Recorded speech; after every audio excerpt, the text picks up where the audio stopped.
One. What's up, everybody? And we're back from the trailer, and we're now on the live show, but we're not live anymore because we have sat down to do a pre-recorded interview about the movie we're going to be talking about next, which is Murder, Anyone? By the one and only James Cullen Bressack. Thank you for coming over to the show. Nice to see you again. Thank you. Thank you so much for having me. Yay, we're such a good movie. It was a good laugh. Oh, so good. I have to say, the movie. It's a beautiful, virtually tutorial on how you can do a complete meta movie while staying completely meta the entire way through, which is hard to do, but executed fantastically in it. Did you find it hard to make all of that align properly, storyline wise?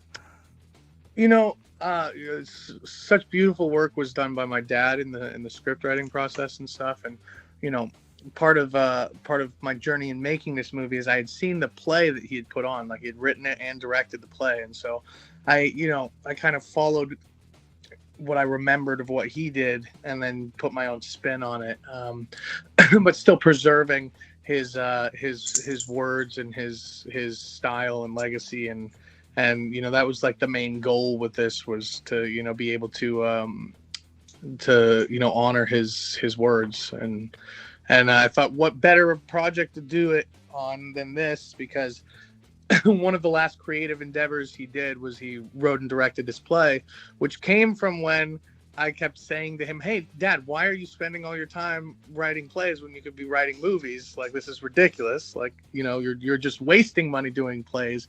You could be making money doing movies." And he responded by writing this play. So I thought that was I'll show you. Yeah, I thought that was funny, and so I was like, what better a project to honor him with? So you're kind of the secondary character in the movie to a certain degree. Well, no. He'd be the main secondary character was played by Charlie Howell, who was his real life writing partner, and the character was called Charlie. Oh, okay. So, you know, I would say, like, I might have been the colonel that started the idea, but that character was modeled after Charlie. Okay, gotcha. And, Yeah, like no. Okay. I was hoping someone else to jump in. okay. I was saying, obviously it's a labor of love because you were dedicating it to your father. So, like, how does it feel to see this, you know, come out to people now, and for people to see it? You know, it's been a really interesting experience. Like, you know, we did the film festival circuit and we won a good amount of awards, and I was super honored to be winning awards for my dad, like best screenplay and stuff. That was like a really special thing to be getting, because it's like, you know, hey, you know, I was able to, like, the point of doing this was to honor his work, and the fact that he's, you know, posthumously getting these awards and accolades and good reviews is you know, job well done on my part. I look at it because, you know, I made this movie for an audience of one. You know, I made this for, like, really, like, to honor him, and he'll never see it, but I made it. Yeah. I made it to be, you know, his, you know, for him, and so, you know, it's just been really special seeing how many people care about it and enjoyed the movie, and I mean. It's been it's been an interesting experience. I mean, this is the first time I've ever self-financed a movie. Like, I financed this myself. I paid for it, and you know, I didn't make it with the intention of anybody ever, you know, liking it. I made it just to be off the wall and weird and have fun with it, because I really just made it the way I thought my dad would have enjoyed it, and. That's kind of, you know, what I went with, and it's very much him and his sense of humor. And, you know, I don't know if you guys stuck around for the mid-credit scene, but there is a mid-credit scene that also, you know, I don't want to give any spoilers, but it definitely goes towards. That was something I was going to bring up. I really like that touch. That was really touching. Oh, thank you so much. It also fell back into the staying fantastically meta as well when you were doing the explanation of, well, technically I am the guy, but it's within this other element of the thing, and I was like, holy hell, this is so you how, you don't do lots of comedy normally, do you? No, man, I don't. I have to say the execution on the cinematography and just the dialogue as well, the comedy timing on some of this stuff is fantastically done. Well, I appreciate that. I mean, I was raised by a comedy writer, and I was surrounded by comedy my whole life.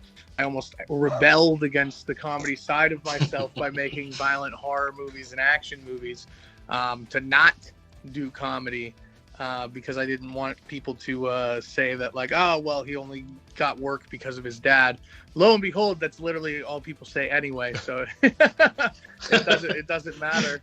It didn't matter that I did something different, but I think I'll definitely be doing a lot more comedy. My dad left a lot of comedy scripts behind that he had written, so I think I wouldn't be surprised if you see me dive into this again. I think it'd be a good idea. You genuinely have a natural affinity for the comedy timing of things like that. Like I honestly, I laughed my ass off at several points during this movie. Thank you. There's an old film called Haunted Honeymoon, and there's a lot of it's a film I saw when I was a kid, and it very much influenced me because of the way that the story is laid out. There's people supposed to be live recording a radio play, and at the same time we're getting a visual, like a movie of what they're doing. So I was sitting there watching it because you had the scenes going back and forth between the two writers and the film. I was sitting there kind of going, oh, cool. It's similar to that, but totally its own thing, because this time we get to see the writing process. And because of the way myself and Johnny have done stuff in the past, where we've been trying to come up with ideas for promos and things like that, it was kind of interesting to be sitting there and kind of seeing almost the same perspective of, oh, I have this idea. Yeah, that's really cool. Or we could do it this way instead. I don't know about that.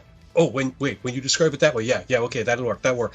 And then to see them visually altering stuff in flow of the story. So like when when the neighbor comes in, and at first she's a medium, no, we can't do that. Then she's blind, and then and just changing them visually on the screen, the kind of goofy, almost campy slapdash way, just it worked and made the film feel like, okay, it is a comedy, but you understand why it's the changes, because it's these two guys discussing how best to proceed, what they want to do, how they're going to bring it in.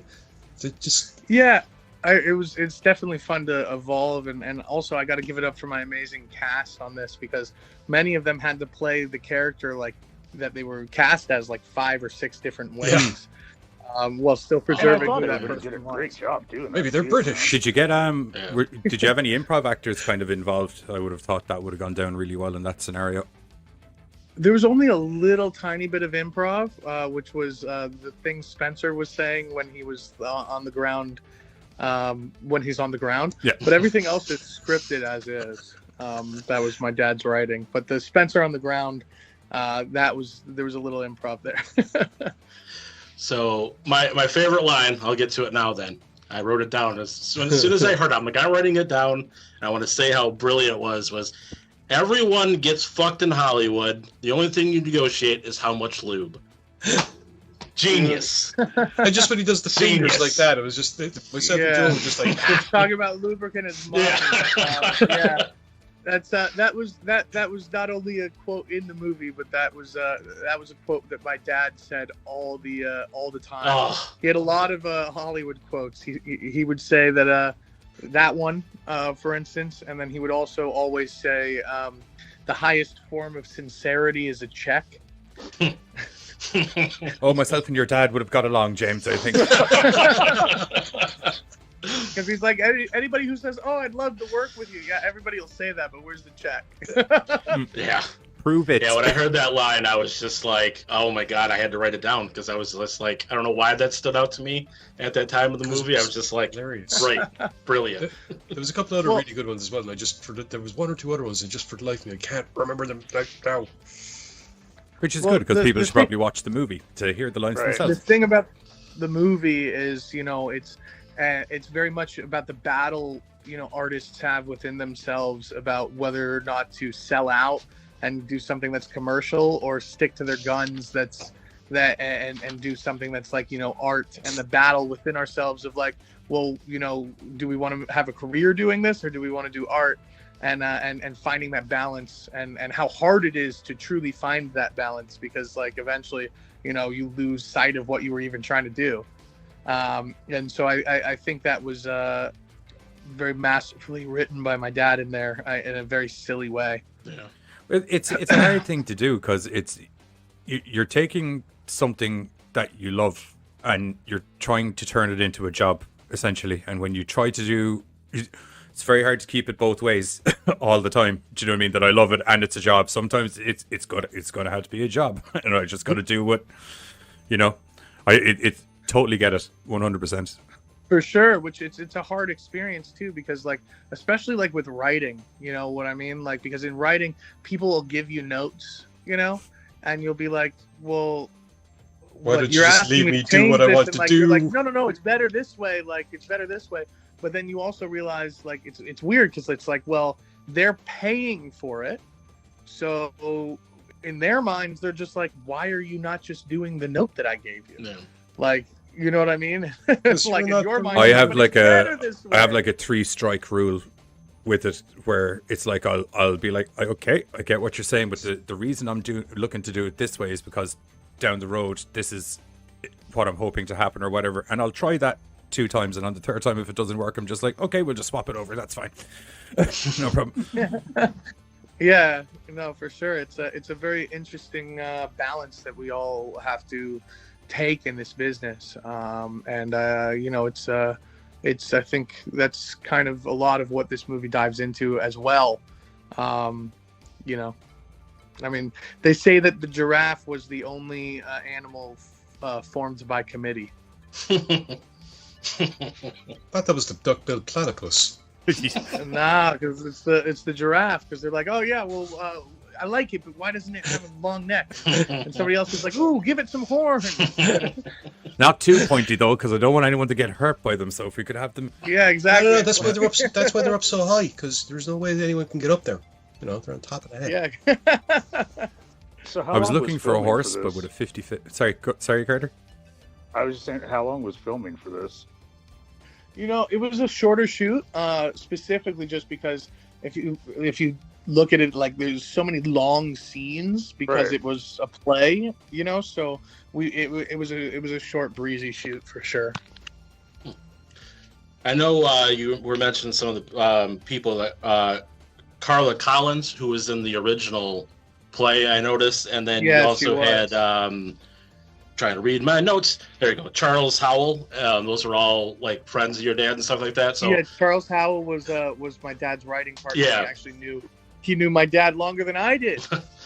how is it like to have And them then- on board, since you know they kind of It was really special. I mean, having Carla there, it was great because she had another inside scoop on how my dad directed and did the play. I mean, she was in it for a few months. And then my dad's best friend Maurice LaMarche played the character that was based on my dad. And Maurice does amazing impressions. So it was interesting seeing somebody doing an impression of my father. I'm glad you actually brought that up, because I was going to say you have to pass on my salutations of greatness on. He does an amazing Jack Nicholson. He does an amazing Jack Nicholson. Because I had turned away from my desk at one stage and I just heard the Jack Nicholson voice. I was like, what the fuck? I was like, oh, okay. Yeah, no, he was also the voice of the Brain in Pinky and the Brain, and he's the voice of Calculon on Futurama and Morbo, and I mean he's the voice of everything. I am Calculon. Such a good character. It's good. I miss Futurama. Oh yeah. Was there like any really big differences from like the play from the movie form? Like, do you add a lot or? Well, the mid-credit scene was added. Okay. That wasn't in the play because that wouldn't have been something he would have written. I imagine the intermission Yeah, was probably part of the original play. Yeah, and then the other thing is like the stunt doubles thing. It was different in the play. That was, instead of stunt doubles, they used like wires and like people in black like, holding everybody up. It was done in slow motion, like very different than the I love thing. that. So that I love that. translating to the movie, it became different. That's love one that of part. that fight scene. Oh, dude, that was awesome. Very Mortal Kombat. It was totally Mortal Kombat. That is like a Mortal Kombat, definitely Mortal Kombat inspired tune playing during it. Yes, inspired, definitely. Yeah. Definitely inspired. Well, I suppose we're going to have to let you go, James, from the looks of the timing, I think. I was having so much fun. Well, Thank we you can guys get you, so we can much get you for back having on some me other on. time, dude. It's been great to have you back Yes, on. definitely. As we're going to be reviewing the movie after this finishes, but in advance, because I'm sure you've gathered that we enjoyed it. Go out, rent or buy the movie. Murder Because anyone? it's goddamn an entertaining afternoon sitting in. Anyone? And tell your friends. Spread the Tell word. everybody. Yes. Oh, definitely. There will be a share button on this interview. Share it. Spread the word. Let people know of the movie and its greatness.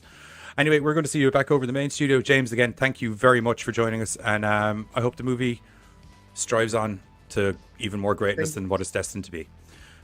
Thank you so much. I really appreciate it. And thank you all for such kind words on the film. I'm glad you guys enjoyed it. Oh, it was a good laugh, man. It was a good laugh. Take care, man.